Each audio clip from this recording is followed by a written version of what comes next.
kosher gelatin, citric acid, tricalcium phosphate, aspartame,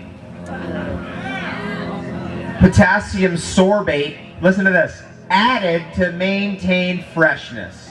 Of course. Natural flavor, red number 40. They don't even say red dye now, they just say red. Vitamin A acetate, blue dye number 1, vitamin D3. Who's in? You want some? Here we go. Expiration date. Expiration date. Let's see what else is on here. Oh my God. Sell by, it doesn't say. There is no explanation date. That's a trip. Huh. If I had no explanation date on my expiration date on my products, I'm sure I'd be thrown in jail immediately. But that stuff, it's all good, you know, it's conventional food industry. It's not killing people, is it?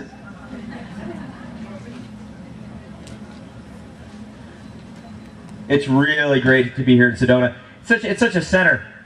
You know, Sedona is the place that's the second most struck by lightning in the world. I don't know what the first is. Tampa Bay? Is that what I heard? All right, now we're going to see if we can get this thing going. And I know we're going to be able to see that. Once this thing fires up, it'll happen. Okay, I'm going to take you through a little bit of kind of the food journeys we've been going through for the last year.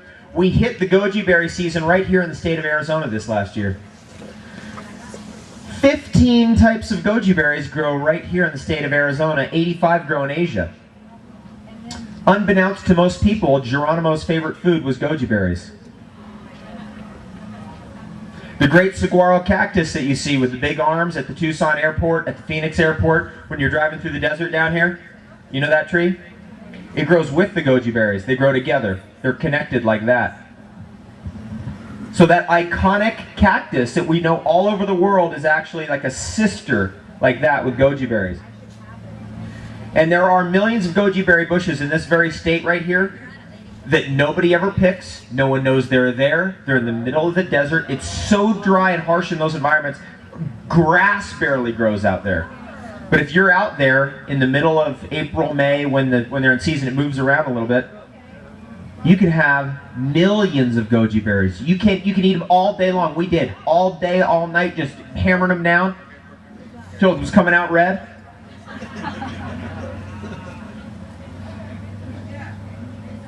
Surprise, surprise. As we began to look into superfoods and Chinese medicine, Ayurvedic medicine, traditional North American herbalism, kind of a startling conclusion came to light. And that conclusion is what we're going to hint at this entire talk. And at the end, I might tell you what it is, but I might not. If you miss it, I'm not going to tell you. If you aren't paying attention, I might just blurt it out in the middle of a sentence. But if you're not paying attention, like you got distracted, I'm not going to repeat it. This insight is so powerful. It is the most powerful insight ever, I think, in the whole history of nutrition. It is at the core of all Chinese medicine. It's at the core of Ayurvedic nutrition. It's at the core of all the great herbal systems all over the whole world, because it's not something that we just figured out now, but it has been known. But now, due to depleted uranium consciousness flipping the seesaw that way, now on the flip side comes this information. And when you hear it, you just hear it. And I'll tell you what will happen. You'll hear it and you go, okay. Either A, you're already on that path, you're already almost there already right now. B, you had an insight that that's probably where it was all going anyway, and that's where you're going to end up anyway. C, you go, oh my God, now I'm seeing where this is all going. Or D, you don't care.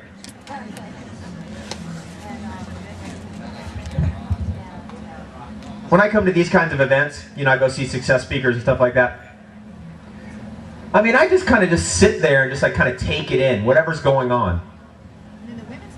But I barely remember anything.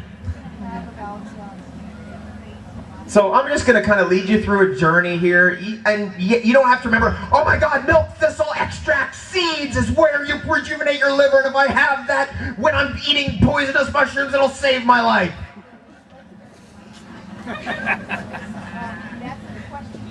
But if you remember that, it's a good thing. But you don't need to remember all the little facts and 3.1415926535897 milligrams of pantothenic acid at noon.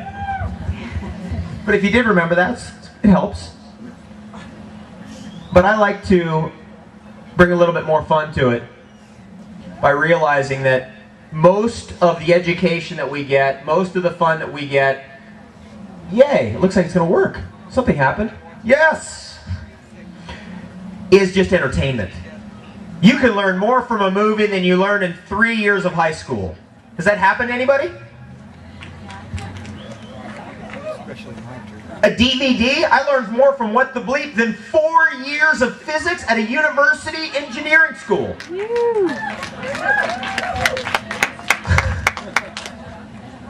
I watch that stuff, I'm like, this, you can get this on DVD, all animated.